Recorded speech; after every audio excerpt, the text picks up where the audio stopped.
സംഭവിച്ചതൊക്കെയും അറിഞ്ഞപ്പോ മൊർദെഖായി പട്ടണത്തിന്റെ നടുവിൽ ചെന്ന് വസ്ത്രം വലിച്ചു കീറി അത്യുച്ചത്തിലാ കരഞ്ഞ്.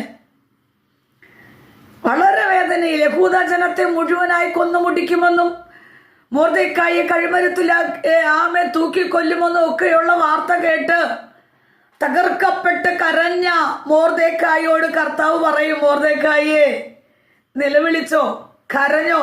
എപ്പ വരെ?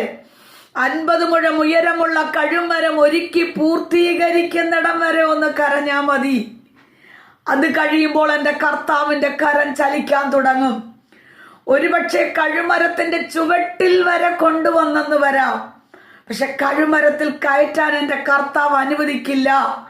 എൻ്റെ പ്രിയപ്പെട്ടവരെ, നമുക്കെതിരെ കുടുംബത്തിനെതിരെ നിൽക്കുന്ന കഴുമരത്തെ പോലുള്ള വെല്ലുവിളികൾ, ഹാമാൻ ഒരുക്കുന്ന പദ്ധതികൾ, ശത്രു തലമുറകളെ തകർത്തു കളയുമെന്നും കുടുംബത്തെ നശിപ്പിക്കുമെന്നും ശുശ്രൂഷയെ ഇല്ലാതെ ചെയ്യുമെന്നും പഠനം പൂർത്തീകരിപ്പിക്കത്തില്ലെന്നും ദേശത്തുനിന്ന് പോലും തുടച്ചു മാറ്റുമെന്ന് വെല്ലുവിളിക്കുമ്പോൾ അതിൻ്റെ നടുവിലിരുന്ന് കരയുന്ന ഒരു ഭക്തനെ ചേർത്ത് പിടിക്കുന്ന കർത്താവ്.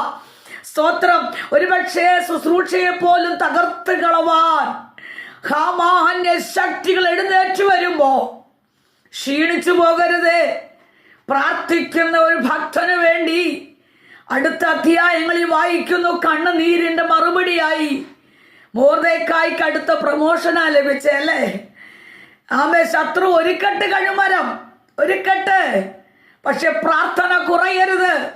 ദൈവസ്ഥിതി ശക്തിയോടെ നിലവിളിക്കുവാൻ, കണ്ണീരോടെ പ്രാർത്ഥിക്കുവാൻ എൻ്റെ ജനം ഒരുക്കപ്പെട്ടാൽ കഴുമരത്തിൽ തൂങ്ങാൻ എൻ്റെ കർത്താവ് അനുവദിപ്പിക്കില്ല. Praise the Lord.